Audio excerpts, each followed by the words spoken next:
Mas pinadali, mas pinasimple, mas pinabilis, mas kumbinente. Sa modernong paraan, higit na maasahan, serbisyo at benepisyo, mas angkop at mas napapanahon.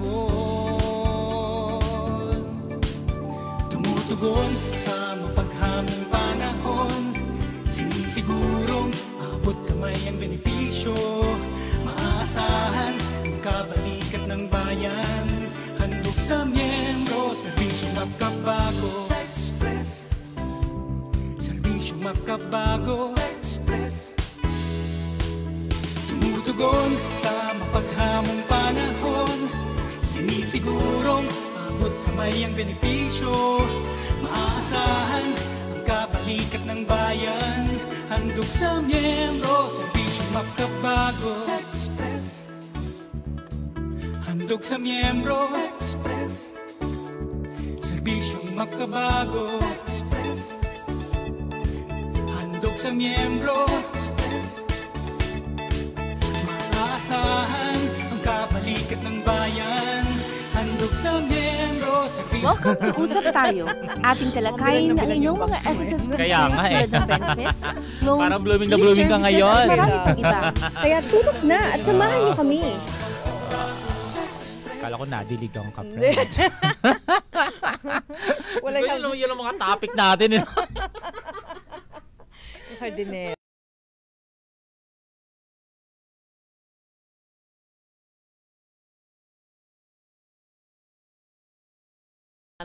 Valentine's Day, SSS members. Yeah. Maliban sa mga naghahabol ng payment. Payment? Ano bang yung mga hinahabol? May mga naghahabol ng mga credit card due. Ay, naku, teka diba? lang. So, ayun. Abisuhan mo pamilya mo na manood ng FB Live natin. Naku, sinasabihan ko nga sila. Sabi ko sa kanila, manood na. Ayun daw, live na daw tayo. Ay, live na tayo. Hi! Ayan. Hello, SSS members. Naku, welcome po dito sa inyong paboritong programa, ang Usap Tayo. Yes. Ako po si Vanji Jamitas mula sa Public Affairs and Special Events Division ng SSS.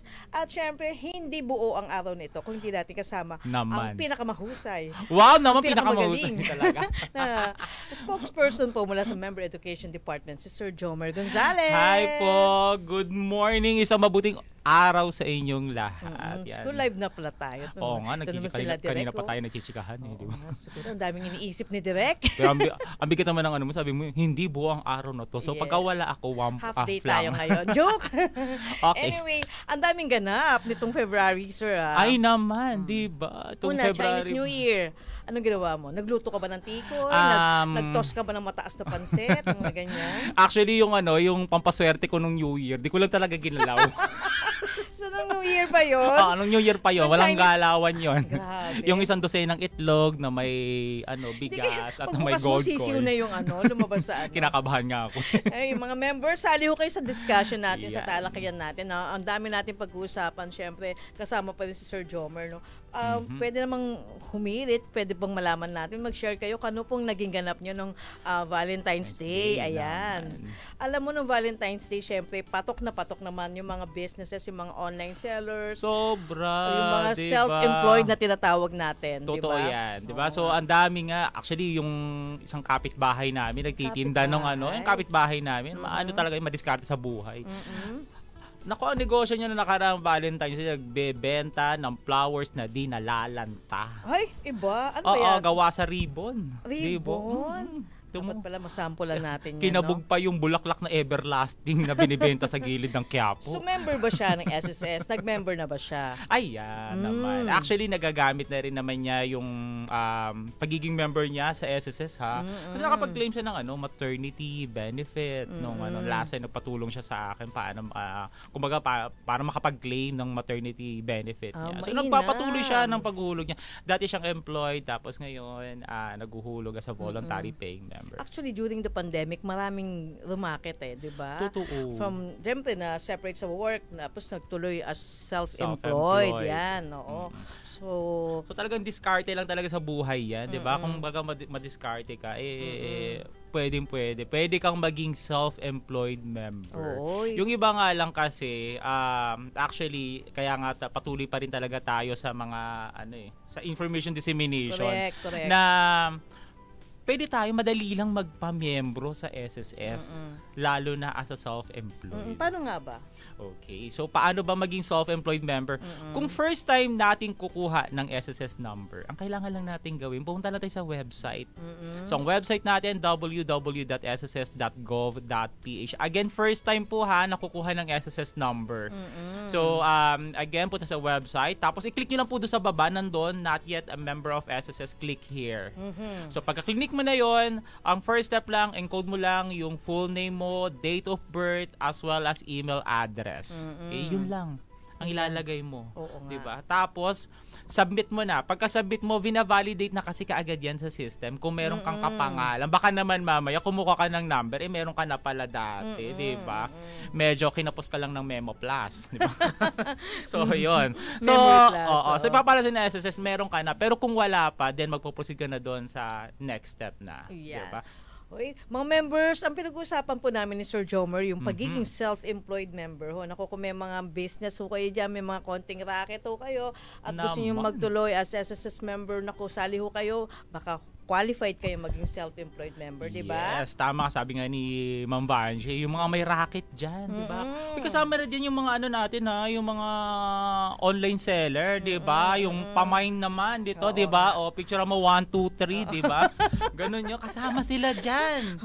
Oo, kasi actually sila yung medyo madami na ngayon eh. Totoo. Kasi kahit yung, sabi ko nga dun sa area namin, ang dami ng online seller. Kumbaga parang lahat na ata pwede ibenta. Oo. Kung nakita mo yung bahay na medyo mailaw, ay naku, ring light yun. Naman. So lahat na lang pwede ibenta. Pati bagoong. Oo nga. Nasa online, naka-online na. Naka-order na nga ako nakaraan. At mag-self-employed member na ho kayo. Yes, no? Uy, diba? ayan, i-shoutout naman natin itong si Ma'am Neneng Madera. Good Hi, morning, Ma'am watching Neneng. from Taiwan. Naman, wow. Mabuting araw po. Malamig pa ho ba dyan ngayon sa Taiwan? No? Comment down below ho. At paki-share naman po sa amin kung ano mga naging celebration po na naganap sa inyong February 14. Happy Hearts Day. Ayan. Okay? Sa mga members po, patuloy pa rin ho kayo nakatutok dito sa aming programa, ang Usap Tayo. At kasama pa rin natin si Sir Jomer Gonzales. No? Kung may mga questions ho kayo bilang self-employed, paano mag-self-employed, sali ho kayo. Ayan. Sir, paki-shoutout naman at shoutout naman kay Ma'am Violi Nimer Abisames. Good morning. Wow, watching from Hong Kong. Naman. Nako, minsan mabisita nga sila. Kaya ano natin pagka tayo nandyan, oo, diba? Nga, abangan niyo po yan. Okay, hirit na natin itong question ni Jennifer Mercado Lim. Hello po, good morning. Ask ko lang po, nag-file po kasi ako ng death claim online pero rejected po.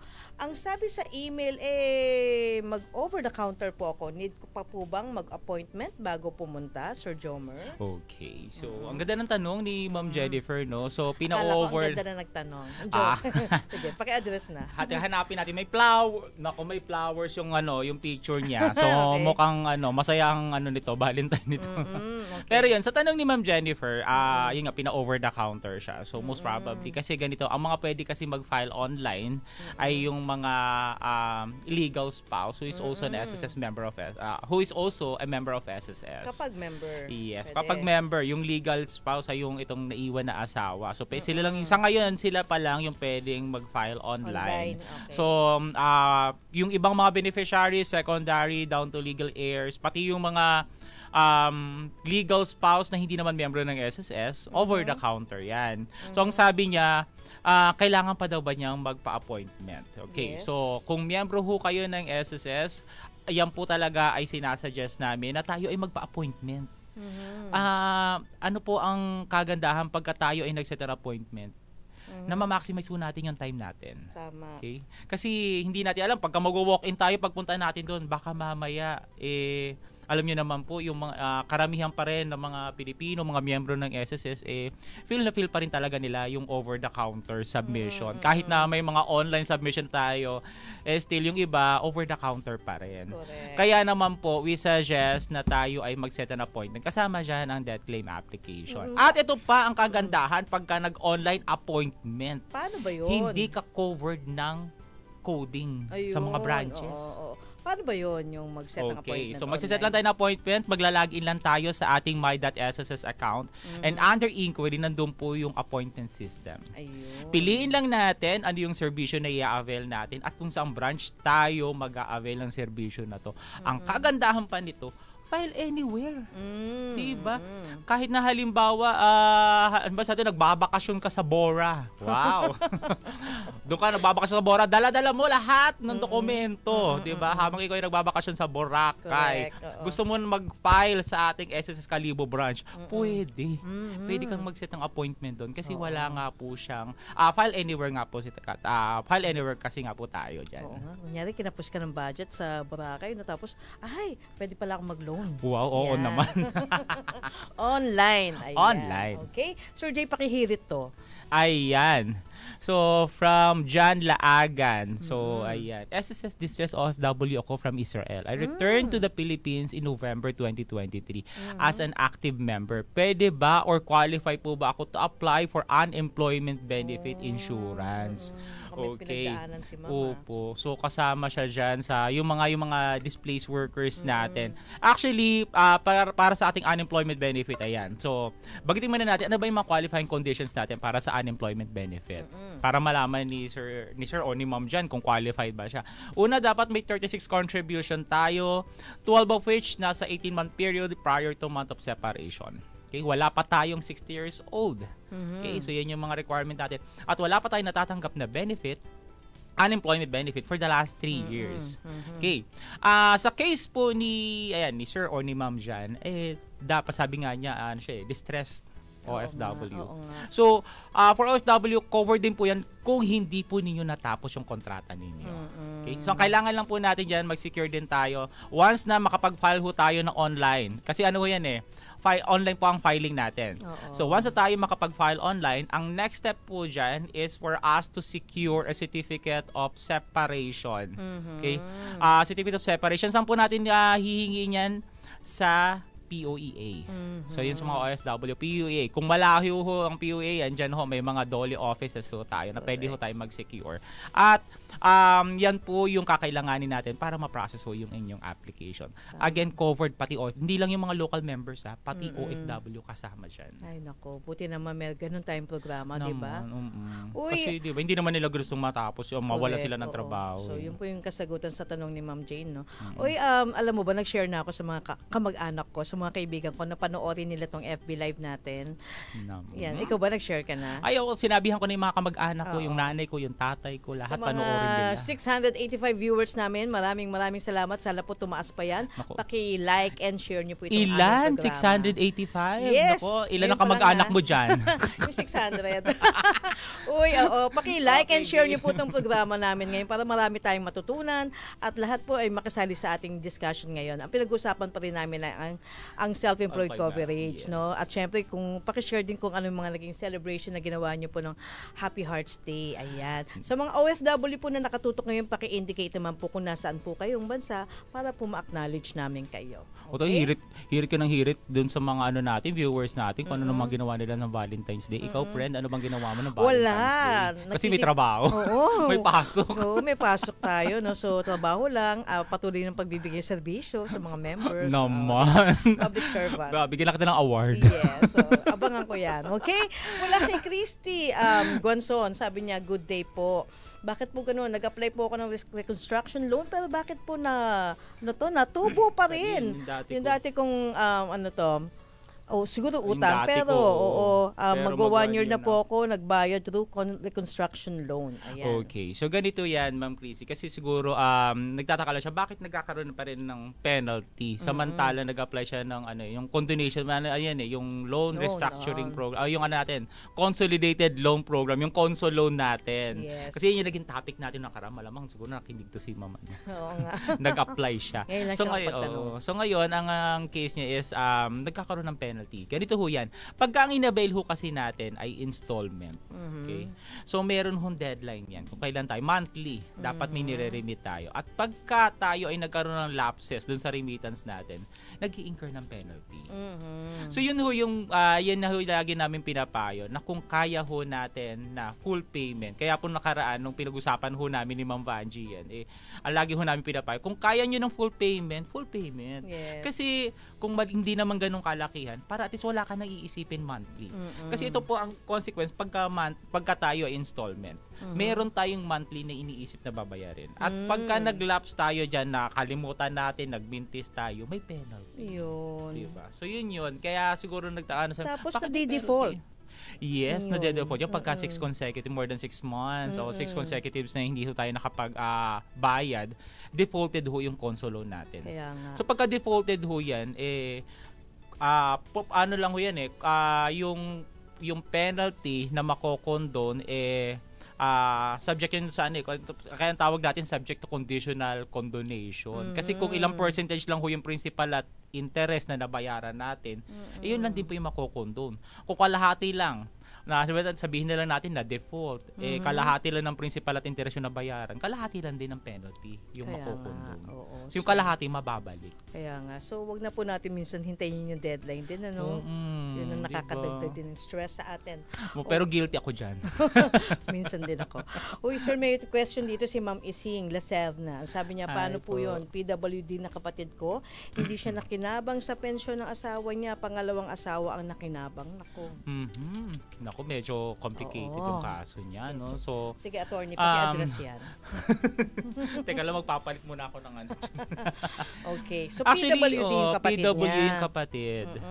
So, kumbaga siya yung siya yung unang asawa. I-assume na natin, no, okay, sir? Siya yung unang asawa, tapos ang nakinabang daw yung pangalawang asawa. Ganito ho yan. Titignan din ho kasi natin, una, valid ba yung naging kasal nila dun sa una. Okay. So tingnan din ho natin yan. Kasi baka sabihin niya kasal ako dun sa dito sa miyembro. Pero ang tanong, narehistro ba? Ayun. 'Di ba? So yun din ang titingnan natin diyan kasi kung narehistro ba talaga. Kasi baka mamaya, yun nga, kinasal, hindi yung papel hindi naman umabot ng City Hall o ng munisipyo, 'di ba? So yung sa pangalawang pinakasalan, 'di ba? Pagkakasal, tumakbo na kaagad doon sa munisipyo, sa City Hall, pinarehistro na talaga. 'Di ba? So may mga ganun tayong mga technicalities. So actually pwede naman ho yan na i-apila. Tingnan natin kung talagang sinasabi talaga niya na ako yung legal spouse at may mga katunayan na siya yung legal spouse, may mga supporting document, isabit lang ho sa pinakamalapit at tanggapan ng SSS. Tama po. Sir, paki-shoutout naman to. Ay, nako, shoutout kay Selfa. Ang ganda naman ng pangalan. Selfa Azuela Torres from Vietnam. Hello wow! Po. Yan. At si Sir Greg Martinez naman from Saudi Arabia. Yan. Wow, ang dami na natin nanonood. No? Dati, nung nakaraan, parang Hong Kong. Happy Taiwan. Valentine's ang Day. dami Yan. na. Diba? Happy Valentine's. Habol pa kahit nung Valentine's week naman to. Post-Valentine's Day. Okay? Mga members, baka may question naman po kayo about self-employed. Nako, magpadala ko kayo ng katanungan. I-address po natin yan. Kasama pa rin si Sir Jomer Gonzales. Ayan. Uy, ang daming pagbati. Mention na natin to, sir. Mula kay Agnes Aguila Huwagpao. Good morning po, SSS. Watching from Singapore. Nako, ma'am. Maraming salamat po sa mga taga-Singapore na OFW members. Hello.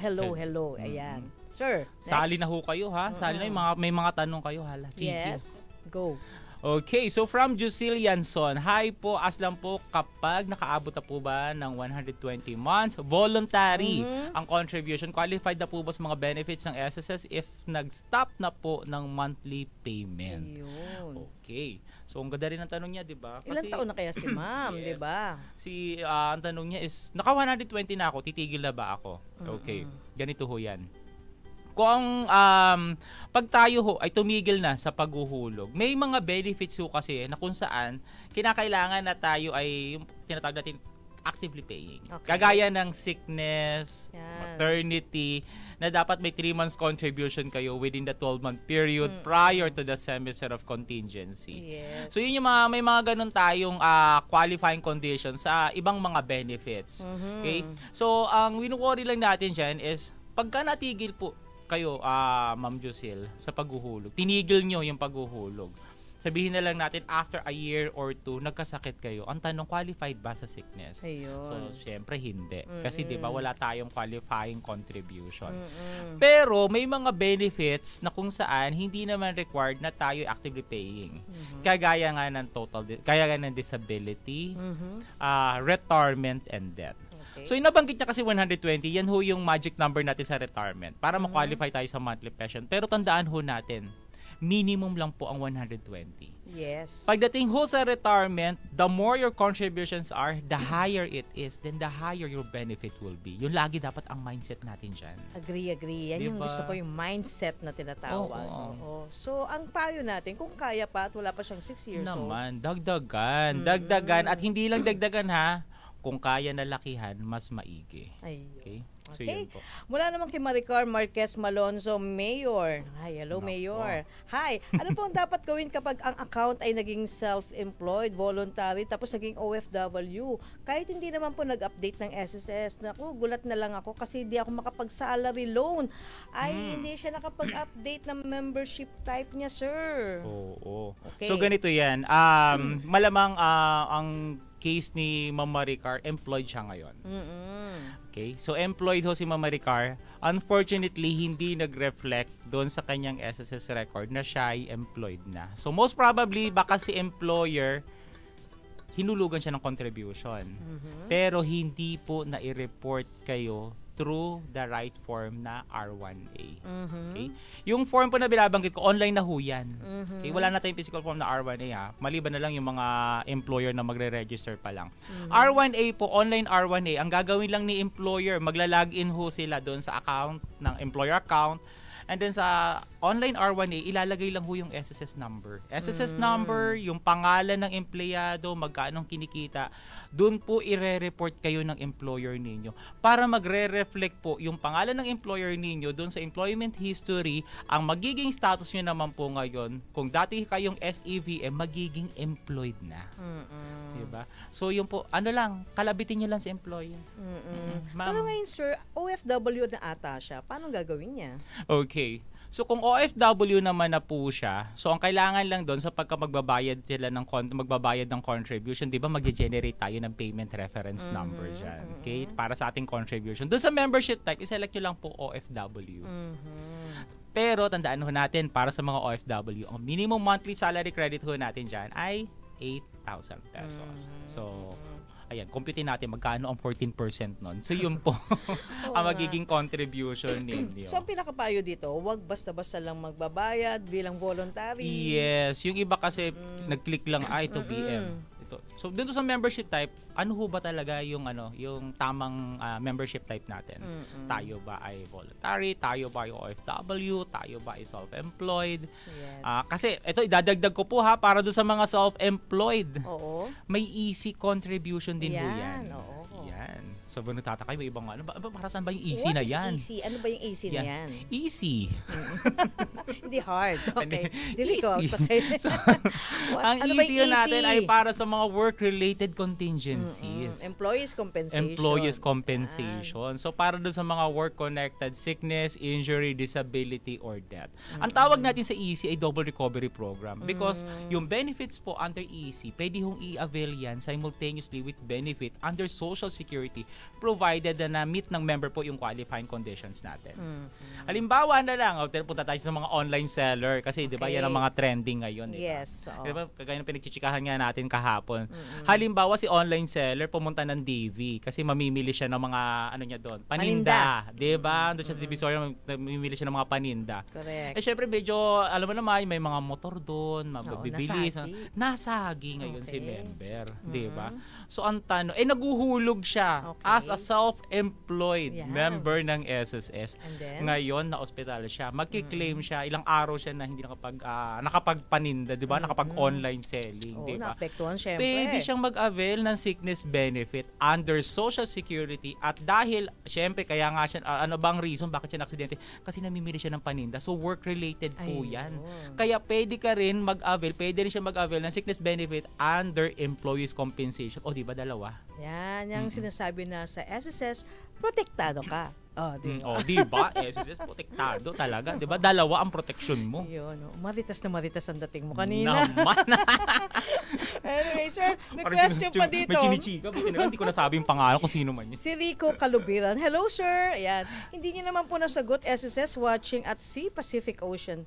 Passing Atlantic Ocean. Naku, salamat po sa sasagot. Naku, ano ba yung tanong ni Sir Rico? Sir Rico, ano po yun? Naku, ang daming mukhang puro Pacific Ocean ang dadaanan ni Sir. Mag-ingat po kayo, no? Lalo na po yung mga OFW natin, mga seaman, no? Ayan, ingat-ingat tayo dyan. So, yan kay Sir Rico, aabangan ho natin.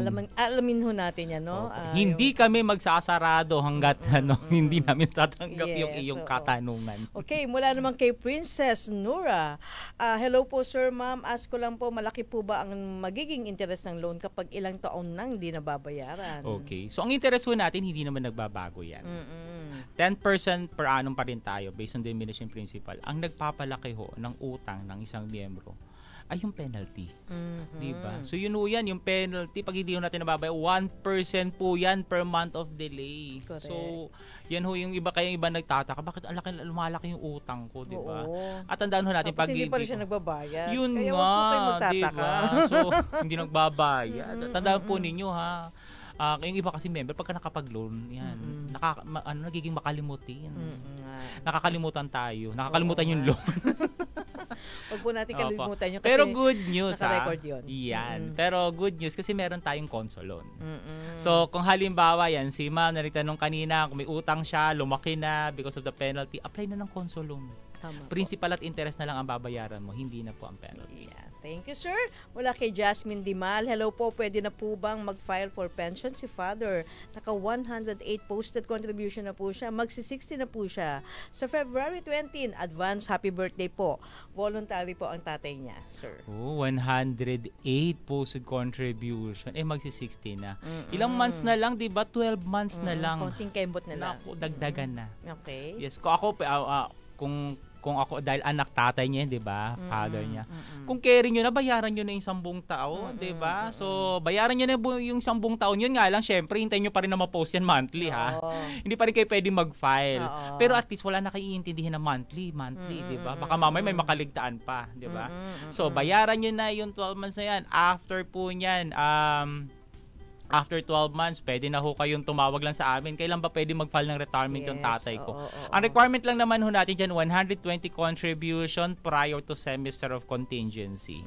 So alamin lang natin, anong buwan ba bumagsak, nag-fall yung 120th contribution. So semester, kukunin lang natin yung semester na 120th, semester of the 120th contribution, tas the month after that, yun na po. Yun na, dun na ang inyong start ng pension ng inyong tatay. Yan, diba? Oo. At maraming salamat sa malasakit ni ate, no? Naman, dapat diba? ganon. Tama, kasi diba, imagine mo 6 years old, na wala na talagang trabaho.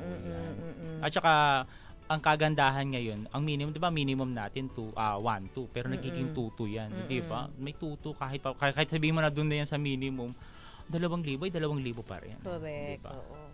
So, yun ang sagot ni Sir Jomer. Mula naman kay Sinaida Tumanang. Okay, ang sabi niya, Good morning po, sir and ma'am. Tanong ko lang po kung pwede po ba akong mag-continue ng SSS ko. Nag-stop po ako noong 2009, hindi tuloy ang paghuhulog niya. Pero po, diretso naman, nagkasakit po ako. Pwede po ba ulit magbayad at ituloy ang kanyang paghuhulog? Okay, so nagkasakit siya, kaya siguro natigil sa paghuhulog. So, pwede po. Pwede po. Ang sabi nga lagi namin sa mga seminar natin, regardless of the age, as long as nandun yung willingness to continue to pay your contribution, pwede po.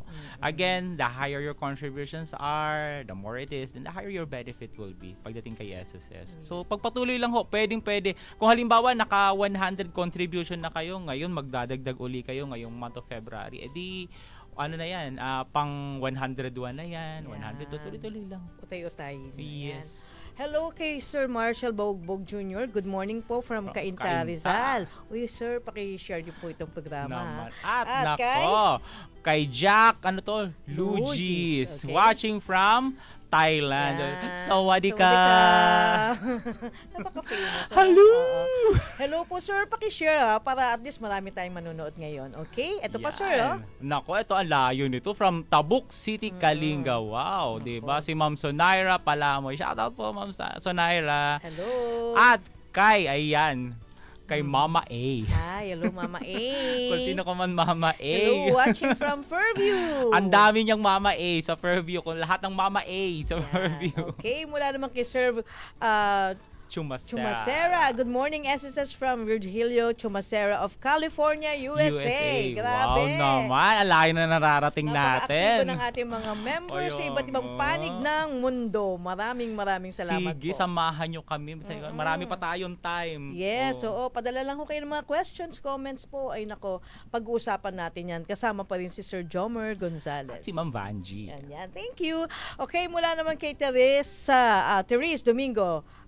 Covita. Hello po. Ask ko lang po sana kung paano yung late filing ng maternity benefits ko. Hindi po kasi kinonfirm ng dati kong employer.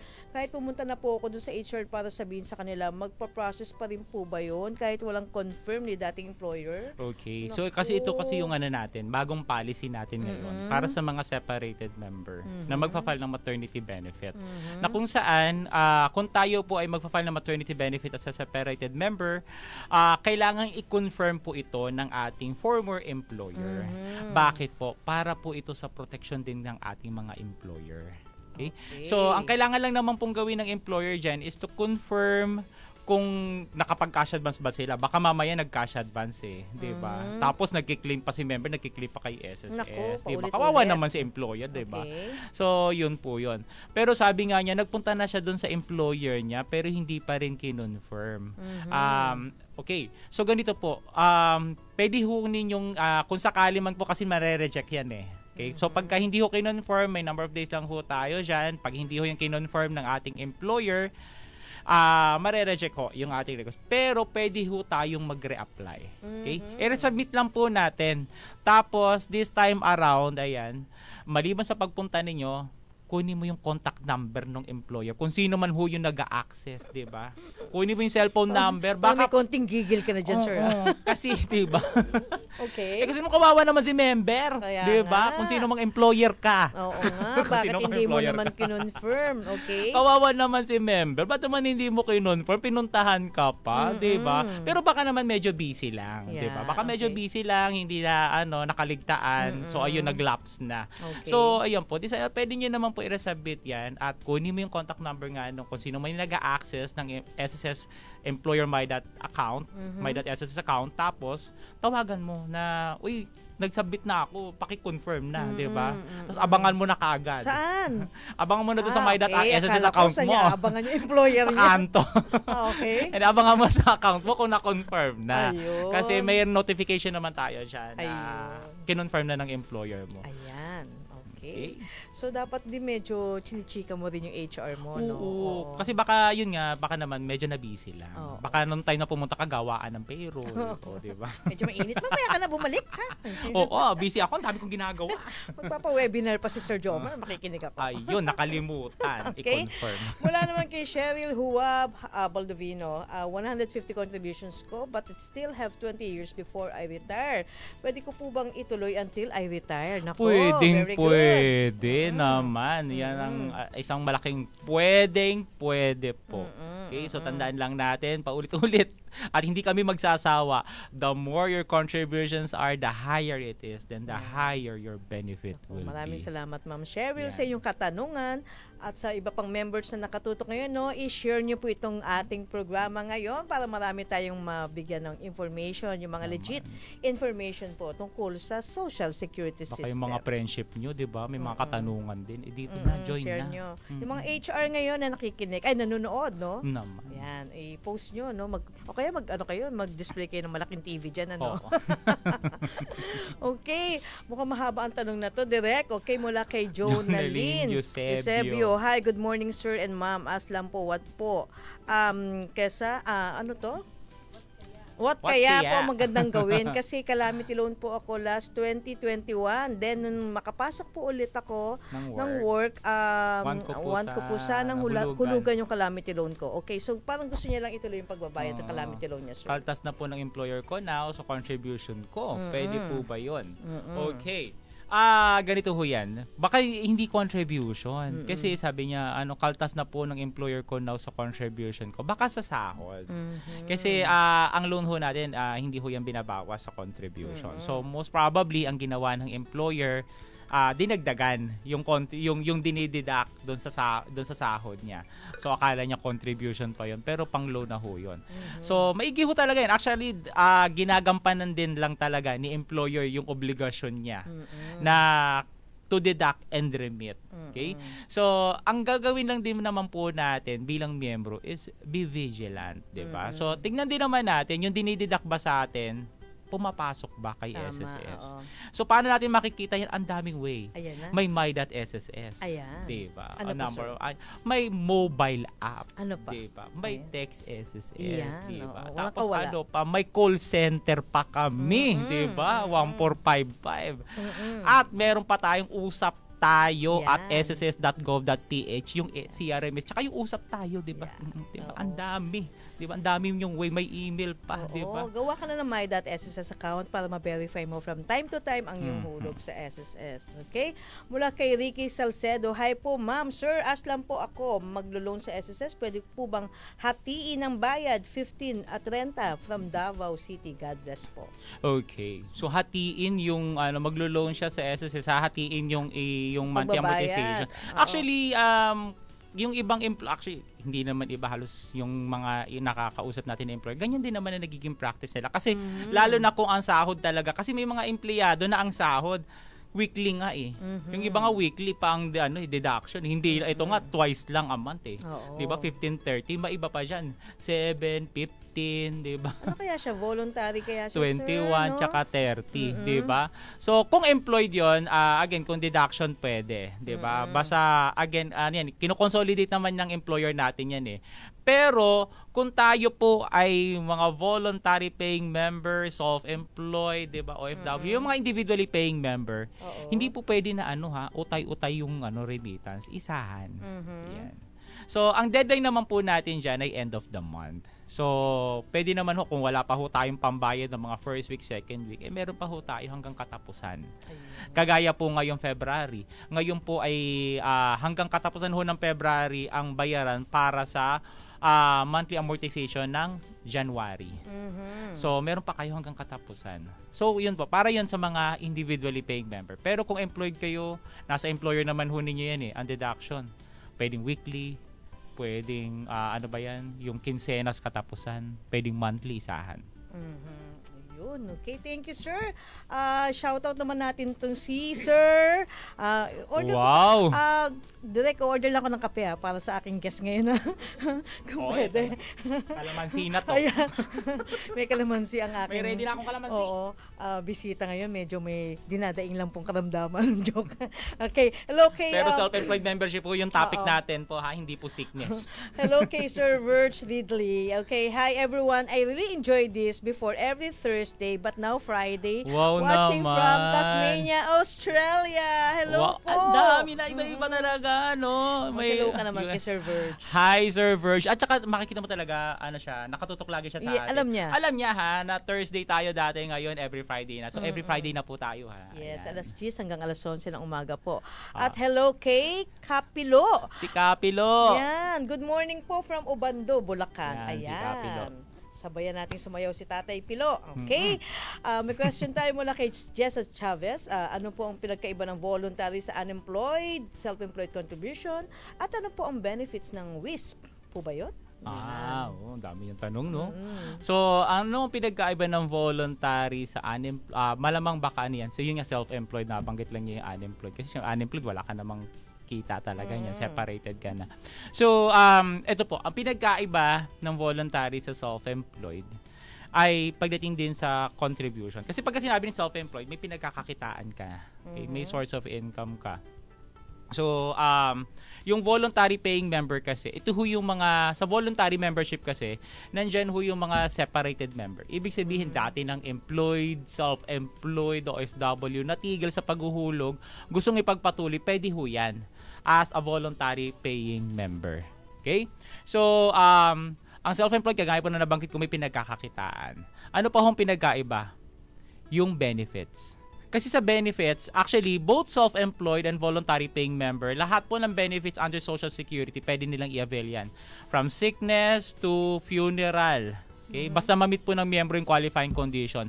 Pero meron hong program na hindi po na-avail ang mga voluntary. At ano po yan? Ito yung binabanggit po namin kanina. Yung chinichika namin ni Ma'am Banji. Yung EC. Yan. Okay? Nawala sa mga voluntary paying member na meron sa mga employed. Meron din po kasing binabayaran tayong premium dyan na nasa 10 to 30 pesos. Oo. Okay? So yun po yun. Yun yung wala sa mga voluntary paying member. Ayun lang. Kaya nga po lagi namin sinasabi dyan, pinapayo, kung pwede ho tayo maging self-employed, mayroon naman ho tayong source of income, mag-self-employed ho tayo. Because andun ho yung protection ng EC. Yun naman. Kailangan naman talaga, no? Parang merong humihirit dito, Sir Jomer, na pag-usapan naman natin yung AKOP. Yan, mula kay Ma'am Fel Leonardo Luzon. Please slight idea lang daw po about AKOP. Okay. Ito lang po, slight lang ho talaga to. What is AKOP? Yung AKOP po natin, Annual Confirmation of Pensioner ho natin. Ito po ay actually para sa lahat ho ito ng ng pensioner ng SSS. So, dati ho exempted dito yung mga retiree pensioner residing abroad. So, ang required lang dati ay yung mga retiree pensioner residing abroad, total disability pensioner, at saka yung mga death pensioner. So, yung mga survivor, di ba? Pati yung mga guardian. Effective March, yes. Kasama na yung mga retired pensioner residing in the Philippines. So, yan. So, dati sila exempted sila. So, ngayon, required na sila. Pero dapat, okay, kailan sila i-require na mag-comply sa AKOP? At age of 80 years old. Ayun. Yan. Pagdating ng 80, required na po tayo, ha? So, baka, actually, minomonitor ko yung lola ko kasi mga 79 na yun, eh. Inaabangan ko. Baka mamaya, matigil ang pension. Baka mabatukan ako. Sabi, Apo, ba't di mo naman ako sinabihan? Actually, nung nakaraan nga, natigil yung pension. Dahil, hindi nakapag-AKOP. Actually, kasi mayroon siyang pension, may pension din siya doon sa death. Ayun. Natigil. Ayun. Abonado patuloy ako. Kasalanan mo yan, Sir Jomer. Ayan. So, yan po yung AKOP, ha. So, pwede ho tayo mag-comply dyan 2 months prior dun sa ating, dun sa target, actually, yung date of compliance. Okay, so ano ba ang date of compliance natin? Birth month para sa mga retiree, pensioner, at saka total disability pensioner. For that beneficiaries naman natin, that benefit beneficiaries natin, yung birth month po ng deceased member. Yung namatay na member. Yes. Okay, thank you, sir. Mula kay Dylan Scott, yan, ano po ba ang basis ng kaltas sa contributions po? Gross compensation or sa monthly basic? Gross compensation tayo. So kung lahat po ng kinita natin within the month, kung halimbawa naging model employee tayo, sabihin na lang natin, kasi ang maximum monthly salary credit natin ngayon nasa 30,000. Kasama yung WISP, yung Workers Investment and Savings Program. So kung hindi pa natin naabot yon, at sabi natin 20,000 ang sahod natin, naging model employee tayo, may 10,000 bonus tayo, kasama po yun. Ayun. Okay? Nako, well said, sir. Mula kay Neneng Kahurao, Daniel. First time ko po mag-join sa live po ng SSS po. Shout out from Singapore. Hello, Neneng! Hello, Shout out talaga. Ma'am Neneng! Shout out sa'yo, okay? Uy, kay Ma'am Cecil Mercado. Ay naman! Okay. Si Ma'am Pakihirit Cecil. nga to. Namimiss na natin to eh. Kaya nga. Regards to all of you there, especially to Mainstay. At talaga, Mainstay na ba talaga ako? Alam ko, guess lang ako dito. May contract signing ata next week. Go. Ayan, kayo ayan. Hi, Ma'am Cecil. Hi Hello. po. Mga taga San Pablo branch namin. Mabuting araw po sa inyo, Ma'am Cecil. We miss you so much. Ayan. Okay. Habang nagko-collate pa ang ating director. Ayan. Okay. Ito mula kay Nak. Salubudin. Okay. Sir, ma'am, watching from Saudi Arabia, paano kami mga Muslim mag-claim ng burial benefit ng mga parents namin kung hinihingan kami ng mga receipt galing sa funeral? Nililibing naman kasi agad pag may namatay po at hindi dumadaan sa funeral. Oo nga, meron nga silang ibang yan. paraan. Actually, malamang meron tayo magiging pag-aaral pa siya na gagawin yung ating RDF team. Okay, kasi talagang sa ngayon required ho talaga yung proof of defrayal na tinatawag. Okay? So maliban na lamang po kasi ito po para sa mga kapatid nating Muslim, kung ang claimant ho natin ay legal spouse. Okay? So optional lang po yung proof of defrayal. So meron ho doon certification at gaya na nabanggit ko nga po, ang claimant po ay ang dependent legal spouse ng deceased member na miyembro din ng SSS. Okay? Optional po yung proof of defrayal. Pero again, kung ang claimant po ay secondary, down to legal, kung sino man ho yung gumastos, talagang required ho yung tinatawag natin na proof of defrayal. Siguro si Sir, abangan niyo po yung mga development. But then yes, kung sakali man po, definitely kung meron tayong magiging amendment pa dyan, ipupuso natin yan sa ating, kayong unang makakaalam. Dito syempre. Naman, di ba? Iuusap natin yan, mag-usap tayo. Okay, mula kay Sir Nestor Cua, paano single na senior? Sino po ang pwedeng maging beneficiary after death? Okay, so para dun sa senior na single, syempre, pagpalagay na lang natin na wala siyang primary. Pero para sa kalaman ng lahat, ano ba ang sino ba ang primary beneficiary? Sige, attorney, dependent legal spouse at minor child or children. Hanggang sa umabot po sa edad na 21. Yan na po ang legal spouse. Pero sabi po niya single siya, so senior na. So sino ba ang magiging beneficiary dyan? Yung secondary beneficiaries. Sino ba ang secondary? Una dyan, parents of the deceased member. O senior na po, wala na rin ho yung magulang. So sino po ang susunod? Designated. Okay. Ang designated po, sino po yung nilagay ninyo yung mga nakalagay po per SSS record. Nandiyan ho, pwede ho yung kapatid ninyo or pamangkin ninyo na inilagay ninyo sa inyong SSS record through the form E1 or E4. At kung wala pa rin po, wala na rin kaming mahanap na designated beneficiaries, panghuli yung legal heirs. Okay. Ayan. So this is in accordance with the law of succession, yung ating Family Code of the Philippines na yan. So yun po. So doon natin titingnan sino ba yung sino ba immediate family mo, 'di ba? So dito tinitingnan natin family tree na. Pero sabi nga dito sa Pilipinas, hindi tree, forest. Sa dami, 'di ba? Aliw yung hirit mo yan. Okay? Yan. Mula kay Roxette, QA? QA. Oo. Rosette ka, makakakuha po ako ng maternity benefits kahit may loan pang hindi nabayaran. Siyempre naman. Alam mo, ang daming ganyan tanong, sir. Oo, siyempre naman. Sa ngayon po hindi pa naman po binabawas yung ating mga loan balances sa ating benefits. Okay? But siyempre muna natin antayin na dumating pa yung time na yan na ibawas pa yan sa ating mga future benefits like sickness or maternity, diba? So kung may pagkakataon na tayo na linisin yan, mabayaran yan, lalong-lalo na may console loan tayo, apply na. Akala ko lalong-lalo may concert ka. Console loan pala. May concert ako, may pause ako. Okay, mula kay Ma'am Carmen Kumi. Good morning po, SSS. Pensioner ako. At 63 years old na po ako. Need ko po bang mag-report yearly sa SSS para hindi na po ma-stop ang pension ko or kahit hindi na hanggang di pa ako umabot ng 80 years old? Ayan. So si Ma'am Carmen. Ganda question to. Naman, kasi syempre worry siya, baka mamaya biglang matigil ang pension niya. So again, kung kayo pa yung retiree pensioner, okay, hindi pa po kayo required na mag-comply sa AKOP hanggat hindi ho kayo maabot sa edad na 80 years old. Ayan, okay? Pero kung kayo po ay survivorship pensioner, okay, so required ho talaga. Ayun. Required tayo. Yung iba dyan nagtatanong, survivorship pensioner ako kasi nagpe-pension ako doon sa namatay ko asawa. Okay? And at the same time, retiree pensioner ako. Okay? Ang ibang tanong dyan, required ba ako na mag-comply sa AKOP? Kasi sabi mo, ang retiree pensioner exempted hanggang mag-80. Pero required yung mga survivor pensioner. Okay? Required ho kayo para doon sa survivorship pension ninyo. Okay? So, ang hindi nyo lang po iaakop, yung retiree pension ninyo. Yung retirement pension ninyo. Pero yung survivorship pension ho ninyo, required ho kayo doon. Kasi wala pa siyang 80 years old. Yes. Ayan. Okay, mula kay Lynn Santa Cruz, Curativo. Okay? Ang birth month po ng papa ko is February sa birth certificate niya. But ang naka-record po sa SSS niya nung nalaman ko is January. Sir, alin po ang susundin ng mama ko na sked na akop? Yung January po ba or February? Since hindi na po nabago ang record dahil wala na po ang papa. Thanks and more power. Naman. At dahil ang nabanggit mo dyan, ang per SSS record, ang birthday ng father mo ay January. So, every January ang date of compliance ng mother mo. So, pwede ka dyan 2 months earlier. May mga meron tayong early compliance. So, kung January yan, November, December, pwede na. Yung iba kasi, bakit nag-early compliance? Kasi minsan naalala niya, ay, November na, mag-comply ako sa akop. Ang birth month pa pala, sabi natin, next month pa, susunod na buwan pa.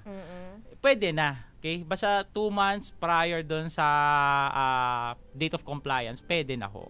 Consider natin siya as early compliance. Ayun. Okay, thank you, sir. Okay, may next question tayo direct na mukhang okay.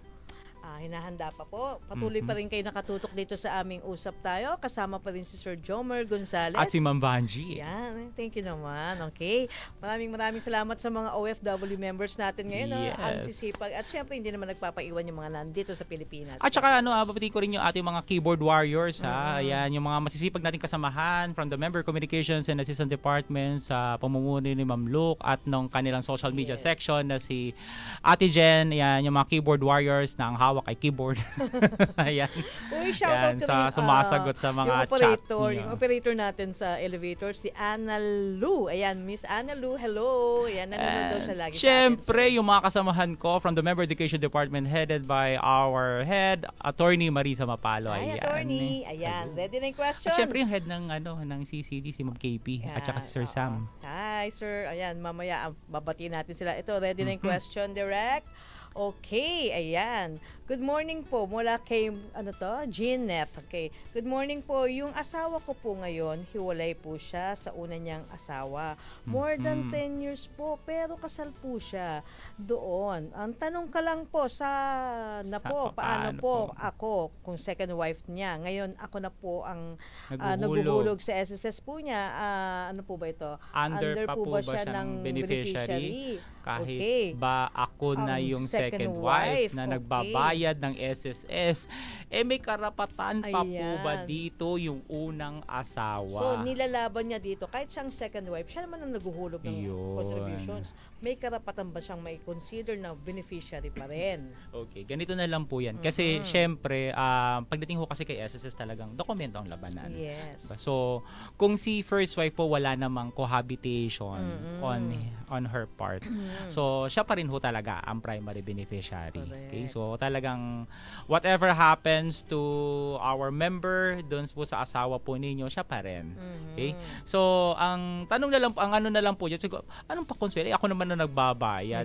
Ang pakonsuelo ho dyan, ang pinabayaran ho ninyo, hindi naman, kasi ang parang, ito po i-look forward natin, yung asawa ho ninyo, makakasama po nyo pa po ng dekada pa.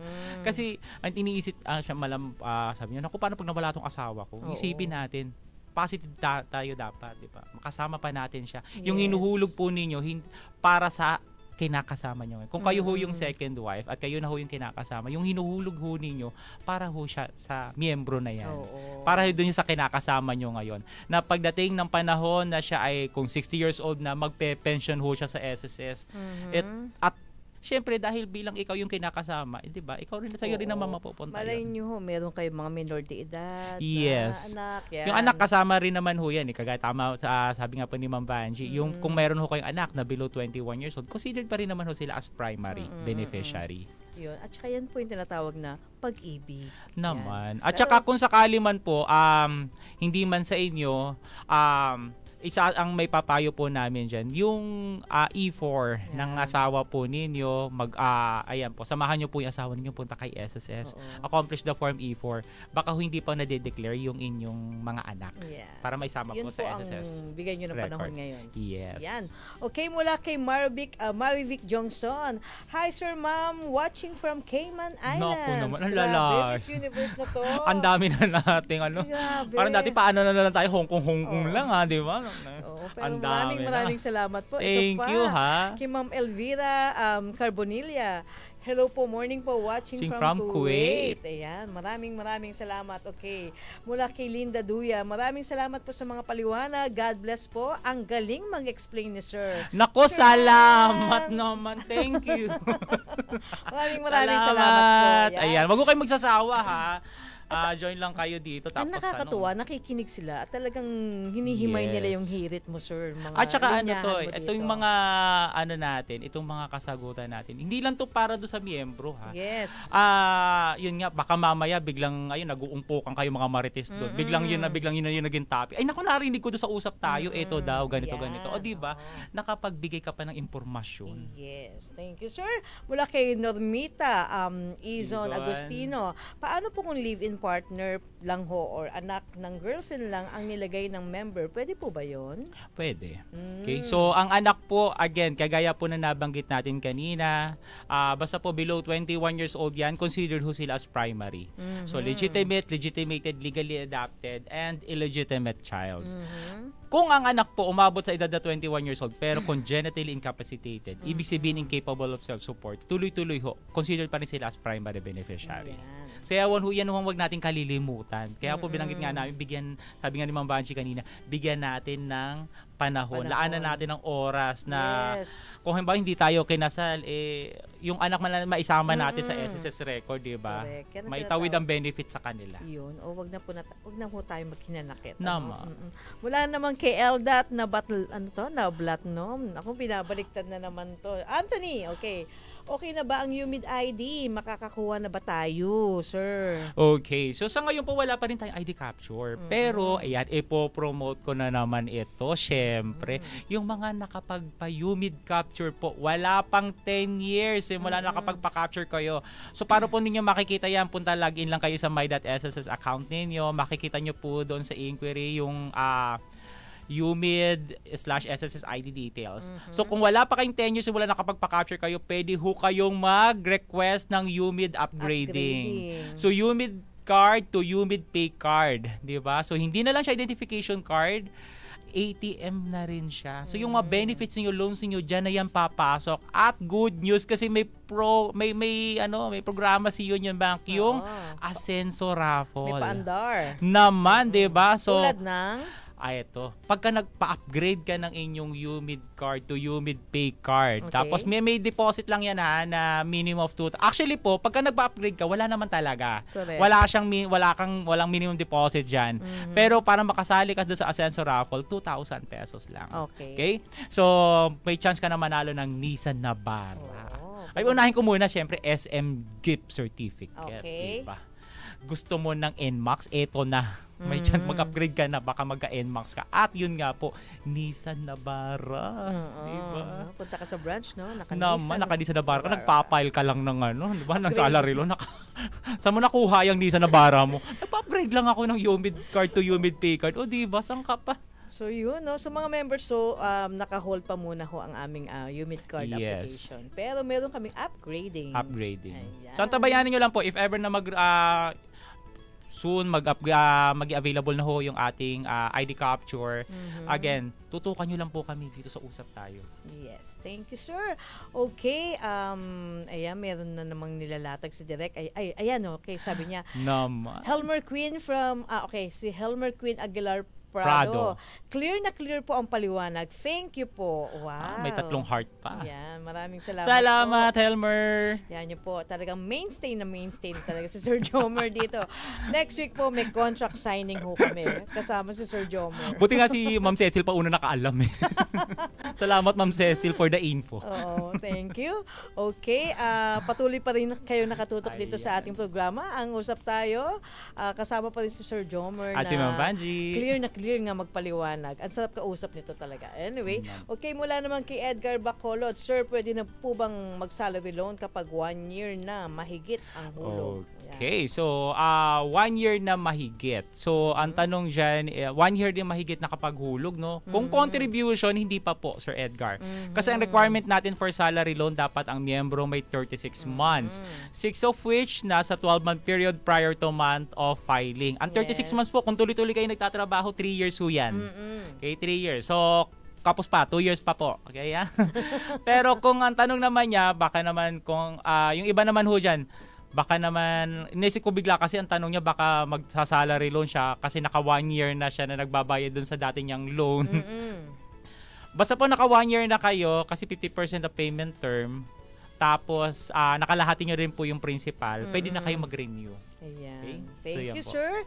Ayun ang paliwanag ni sir, no, kailangan po. At saka, syempre, actively paying member. Naman. At wag na ho natin na loan po yan, wag natin kalilimutang bayaran. Maraming salamat sa mga members, no, sa mga viewers natin nakikisali sa talakayan natin ngayon, no, kahit may konting pag-ubo ang ating host nga ko, guest natin, no. Wag ko mag-alala, napakasipag pa rin sumagot at napakaliwanag. Next week may sipon na to kasama. Wag naman, makakahawa ka. Anyway, ito mula naman kay Hana May Mirano Esmana. Good morning po. Paano po pag ayaw mag-confirm ng employer ang maternity benefits? Naku, may ganyan ba, sir? Naku, kung ayaw ho mag-confirm ng ating... Ito yung nagtanong kanina no, na hindi siya kino-confirm ng employer niya. Okay. Kung ayaw ho tayong i-confirm ng employer ho natin, screenshot ho natin na nag-file tayo. Tapos, siguro kung meron na kayong convo with your employer. Convo? Yan, Okay. 'di ba? May convo ka with your employer. Tapos, pwede ho natin i-escalate ho yan sa pwede ho yan sa usat tayo at sss.gov.ph para ho kung ano man po ang magiging possible na maging solusyon natin diyan. So, iniisip ko diyan is pwede nating itos yan dun sa dun sa branch na nakakasakop dun sa employer. Para ipapadala ho namin dun sa ating sa accounts officer, bisitahin ho. Tsaka bakit ayaw niya i-confirm, So, 'di ba? in short, mag-file siya ng reklamo? Yes, pwede ho. Okay, kung talagang 'di ba, nabanggit natin kanina, kunin mo yung number, pero ayaw pa rin, 'di ba? Wala namang kumbaga kung wala namang rason ng employer para hindi niya gawin 'yon, 'di ba? Kumbaga baka mainit lang ang dugo sa iyo nung time na 'yon. Konting chika, oo. Baka nung time na 'yon kasi naman hindi ka gumagawa na naman ng payroll. Gumagawa ng payroll, 'di ba? Tamimingan din, no? So 'yon. So ano lang po, pwede niyo namang i-escalate yan sa amin at para matulungan namin kayo. Thank you, sir. May question tayo dito para sa designated beneficiaries ng singles. Ayun, sir, meron, ito. Question pala to. Para sa designated beneficiaries ng singles, susundin pa ba ito ng SSS even if hindi accordance sa family code? Pwede ba maghabol doon ng siblings if hindi sila nakalista sa designated beneficiary? Ay, may mga ganyang case na, sir, no? Opo. Yung mga best friend ang nilalagay. Diba? Yan. Oo. So, teka lang, tatawagin ko yung boss ko. Lawyer yan. Puro mga, na to no? Attorney Sal. Attorney Sal. Go. So, ito po yan. May sinusunod na tayong order of priority pagdating sa SSS. Although yung ating order of priority is, kumbaga parang naka-angkla pa rin yan doon sa Family Code of the Philippines natin. Pero, may sinusunod tayo na order of priority na kung saan nandyan nga po yung primary, legal spouse, and minor child or children. Diba? Legitimated or legally adopted, and yun nga, illegitimate child. Second, yung magulang. So, ang sabi niya is, ano ba yung tanong niya? Pag hindi daw, hindi yung kapatid, diba? Kapatid ang hindi ni-report. So, ganito yan. Titignan din naman ho natin doon sa designated beneficiary. Sino ba yung nilagay niya doon? Kasi kung halimbawa po ganito, 3 kayong magkakapatid. Okay. Pero ang nilagay lang naman niya doon, ang kaklose niya si Bunso. Ikaw yung middle child. May ganun may mga ganun, ha? So, ang kaklose niya si Bunso, ikaw yung middle child. So, hindi kanya nilagay doon. Pwede mo bang i-contest yon? Hindi po. Kasi, again, designated So, option niya kasi siya yung siya yung may-ari ng siya yung member. Diba? So, doon papasok ngayon na sa designated, ito yung mga ilalagay ko. Okay? So, yun po yun. So, kung wala na rin po doon, tsaka po tayo papunta sa legal heirs. Pero again, kung ang nilagay doon, actually, meron siyang pamangkin na pinag-aaral niya, di ba? Parang anak niya na. Yun ang nilagay niya doon. Hindi kanya nilagay. Ikaw yung kapatid. Pwede ba bang i-contest yun? Hindi. Kasi, di ba, yun ang nilagay niya Oo. So, yun po yun. Sa kanya yun. So, gusto niya na pagka nawala ako, siya yung makakakuha ng benefit. Okay? So, minsan, dapat, buhay pa lang yung member, medyo na. Kaya nga sinilip. Patch up na kayo. Tama, kaya sinilip ko nga yung SS ng mga kapatid ko kung nakalagay yung pangalan ko Pag hindi, awayin mo. Ay naman. Di ba, may panunugod na mangyayari dito. pagkatapos ng programa abangan nyo. Uy, meron hirit dito si Ma'am Jovelyn Sere. Mas maganda pag may ganitong usapan live. Naman. Salamat, Ma'am Jovelyn. Thank you, Ma'am Kasama ka na sa mga usapan na to, Oo. di ba? Baka may tanong pa. I-share mo lagi ito para kasama ka namin lagi live dito sa ating Usap Tayo, Ma'am Jovelyn, at lagi ka namin babatiin ni Sir Jomer. Naman, di ba? At i-chika mo na dyan sa lahat ng mga friends mo, sa mga ka-office mate mo, sa mga kumare mo. Oo. Ayan. Thank you, Jovelyn. Maraming salamat sa ganyang feedback, nakakatuwa, at talaga naman pagagandahin pa natin ang ating programa. Lagi abangan niyo po yan. Abangan niyo po. Level up na kami, may pahalaman na kami rito, oh. At abangan niyo po ang contract signing with our best host, Sir Jomer Gonzales. Naku, sir, meron po ba mensahe sa ating mga members? So, para sa ating mga miyembro, again po, yung self-employed membership natin, hinihikayat po namin, hindi lang yung mga, kasi normally iba, yung mga professionals, di ba? So, basta tayo kumikita, kasama na ho dyan even yung mga online sellers, yung mga virtual assistants, ayan. So, abangan nyo po, may lalabas ho kami na na educational videos din yung ating departamento para dyan. Kung paano pa tayo makakapag-register as a self-employed. At ayan, in-encourage ko rin ho kayo na manood po. Meron ho tayong webinar this coming Feb 28 po yan. Okay. Ang topic ho namin dyan ay self-employed membership at saka how to upgrade your UMID card to UMID Pay card. Nice. So, may panisan nawara, di ba? Naman. Katapat niyan. Sir, shoutout naman kala Attorney ayan, Mapalo. again sa ating mga kagaya po yung makasama ko uli sa Member Education Department, yan, headed by our boss, si Attorney Marisa Mapalo. And of course, sa ating MCAD din, andyan yung mga FB Warriors natin. At of course, Happy Valentine's sa mga jowa po namin dyan. Kung sino ka man. Sir Jomer, maraming salamat. Ako, abangan niyo po. Sabi nga, mainstay na nga daw. Siyempre naman, for life. At sa ngalan po ng aming Public Affairs and Special Events Division, ang aming Vice President for Public Affairs, si Sir Sammy Santos. Ayan. Hi, Sir Sam. Hello. And of course, ang head ng CCD ngayon, si Ma'am KP, Ma'am Mario. Hi, Ma'am KP. At ang aming mga kasamahan sa Media Affairs at saka sa Corporate Communications. At syempre, sa ngalan ng aming Presidente and CEO, si Sir Rolando Ledesma Makasaet. SSS members, maraming salamat po sa pagsama lagi. Weekly, every Friday na ho tayo dito sa aming programa, alas 10 hanggang alas 11 ng umaga po. At laging tatandaan, kapag SSS member ka, protektado ka. No? Kaya magkita-kita po tayo sa next episode. Dito lamang po sa inyong paboritong programa, ang Usap Tayo! Usap Tayo! Attention, SSS pensioners! Simula sa March 2024, ang mga retirement pensioner na 80 taong gulang pataas na naninirahan sa Pilipinas ay kailangan na ring mag-comply sa Annual Confirmation of Pensioners or ACOP program. Pinapaalalahanan din ang retirement pensioners residing abroad, total disability, death or survivor pensioners, pati na rin ang dependent children under guardianship na sumunod sa itinakdang ACOP schedule. Tiyaking mag-comply sa ACOP upang patuloy ang pagtanggap ng pension. Para sa buong detalye, bisitahin ang www.sss.gov.ph o ang SSS social media accounts. Express, serbisyong makabago. Express, tumutugon sa mapaghamong panahon.